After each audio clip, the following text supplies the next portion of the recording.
I'm Logan Crawford, and right now on Spotlight, we're delighted to welcome back to our show a very talented writer and poet. His name is A. Winston, and he has written a thought-provoking collection of poetry called Pieces of Mind.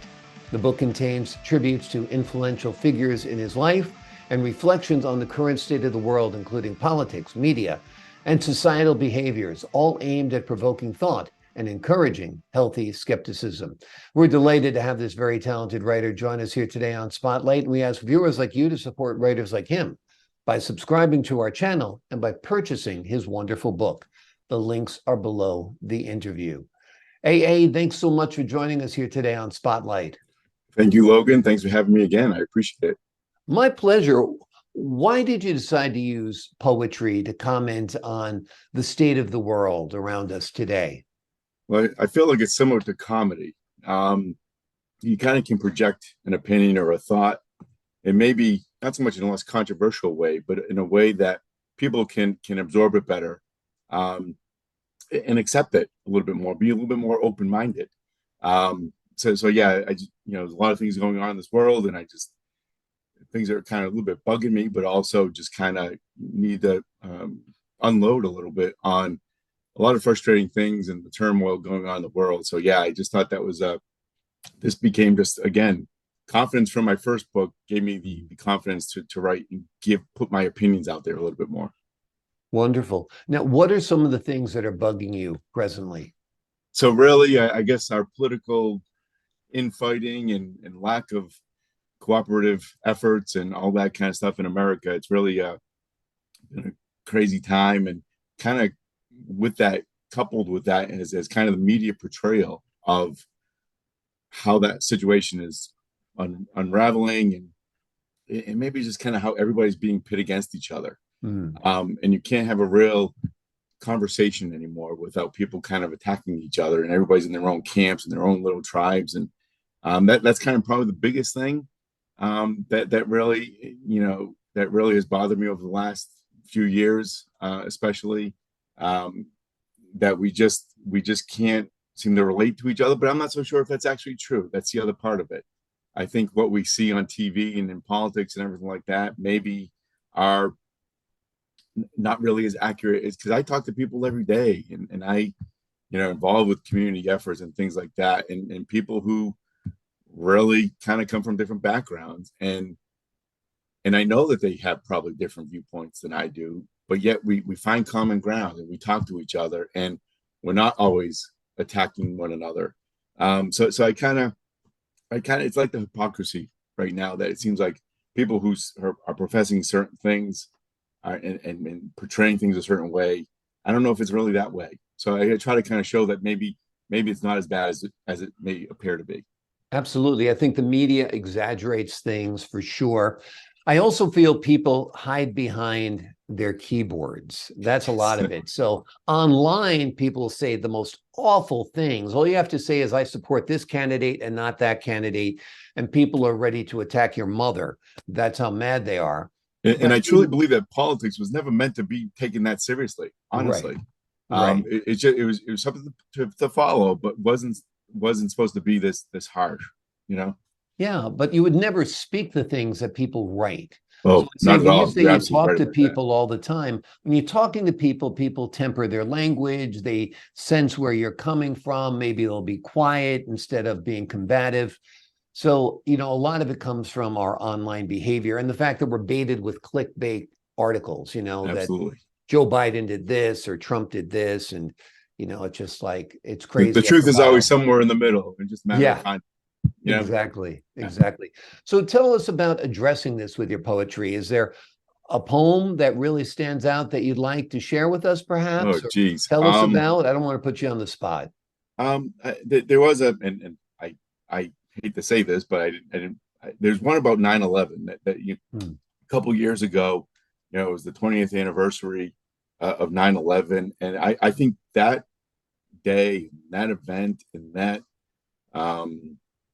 reaction to that really epitomizes kind of our current, how we reacted to that really kind of created the current situations that we're in, and certain types of behaviors and things like that.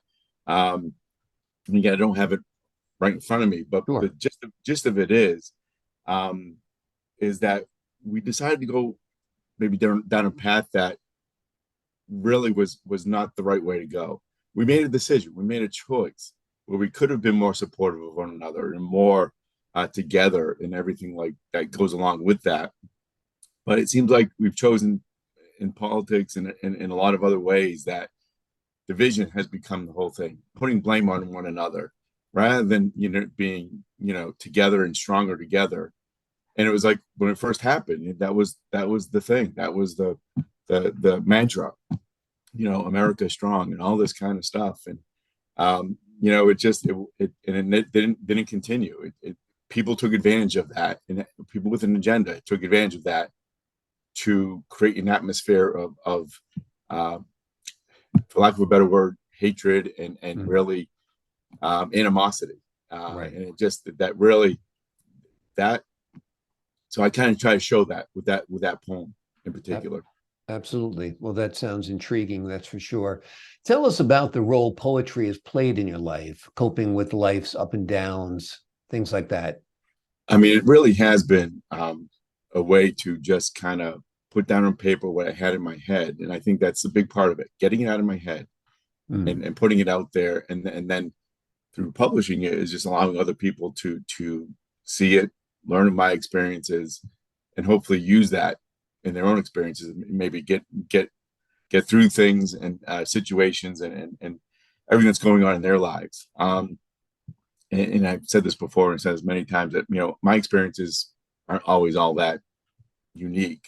I think everybody's gone through a lot of things that I've gone through, but that's what I'm hoping is that people see that I have gone through that, and that I can make it through. They can make it through it just like I've made through it. Yeah. Everybody has their challenges. Consistent. Everybody has their crosses to bear. Everybody is, traveling their own path. But among those challenges or commonalities that, people have problems with money, people have problems with family, people have problems with spouses, whatever it is. And then the societal problems as well. So you definitely are true. It's definitely true. There is a shared experience there that your poetry absolutely addresses. Do you feel like your professional background has influenced the themes and content of your poetry as well? Yeah, much of my life, professional life has been in public service. So, local, state, federal government type of things. And even tangentially, even my current position is related to government, even though it's a nonprofit sort of a situation. But it really intersects with government sort of things. So, I've always kind of had my finger on in those areas, and I've always had to interact on policy and uh, legislative sort of activity, and meeting a lot of people and working on a lot of issues. And yeah, I think that is giving me some perspectives that that allow me to have a little. I hate to use the word expertise. I don't believe I'm an expert on anything, but it gives me some insight in areas that I think has influenced my writing, as well as I guess general interactions with people. Tell us about writing this book. Did you purposely set out to write a book, or did you just collect poems you had written along the way and compile them? Well, the first book, Growth, was kind of that way. I just kind of had written a lot, and I just put it out there.